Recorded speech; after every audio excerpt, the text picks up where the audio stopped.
ለወገን ለመድረስ ተባብረን ተነሳን ቀርበን እርዳታው ያው ረመዳንን ማስመልከት ነው የሚሆነው። በዚህ ረመዳን ላይ በተለያየ ረመዳኖች ላይ ብዙ ነገሮችን እንሰራለን። የዘንድሮ ደግሞ ለየት የሚያደርገው ከብዙ ባንኮች ጋር ነው እየሰራን ያለነው። ብዙ ባንኮች መጥቶ ከኛ ጋር ሼር እያደረጉ ነው። ዛሬም እንደምታዩት ከአቢሲኒያ ባንክ ጋር ያለነው። ይህንን የሚሰሩት ደግሞ የአዳማ ወጣቶች ናቸው። ይህንን ነገር ተደራጅቶ አንድነት አንድ ላይ አምጥተን በየትኛውም ብሔር ሳይለይ በአንድነታችን ይህን ነገር አቀነባብረን ለምስኪኖቹ ያለምንም ሀሳብ ረመዳኑን እንዲጾሙና ያለምንም ጭንቅ ባዳቸውን እንዳረጉ ለማድረግ ብለን ነው ይህንም ነገር እያደረግን ያለነው።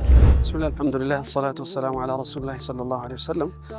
በቅድሚያ ኢህሳን ፋውንዴሽን ያው በዚሁ በአዳማ ከተማ የሚገኙ ወጣቶች የዛሬ 10 ዓመት አካባቢ የተቋቋመ ግብረሰናይ ድርጅት ነው።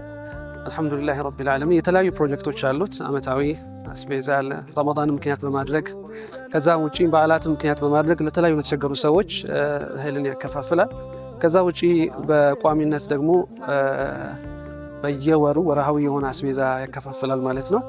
በዛሬው ደግሞ ያው በአላህ ፍቃድ ረመዳን ምክንያት በማድረግ ከአቢሲኒያ ባንክ ጋር በመተባበር ወደ 70 ለሚጠጉ ቤተሰብ አባላት የምግብ ፓኬጅ አስቤዛ ያው አከፋፍሏል ማለት ነው። ይህ እንግዲህ ያው ይበል የሚያሰኝ ይበልጥም ከባንኩ ጋር ወደፊት ጠንክረን አብረን እንድንመጓዝ እንዳለብንና ማህበረሰባችን ያለበትን ችግር ተደርተን ችግሩን ለመቅረፍ በቅርብ ሆነን ማገዝ እንዳለብን አመላካች ነው የሚሆነው ማለት ነው።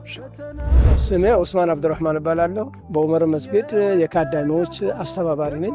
አሁን የማየው ነገር በኢንሳን ወጣቶች የተደራጀ ይህንን ዜጎችን የሚያስታውስ ስራና በአቢሲኒያ የተደገፈ እንዲሁም በኡመር መስጊድ ካዳሚዎች ሽፋን የሚሰጠው ስራ አላህ የወደደው ስራ ነው። በተለይ በረመዳን አቅም ቢኖር ዛሬ እዚህ ያላገኘ ሁሉ ቢያገኝ ደስተኞች ነን። ይሄን ማድረግ በራሱ ትልቅ ቫሉ ያለው ትልቅ ዋጋ አለው። አላህ ይወደደላቸው ይላመድ።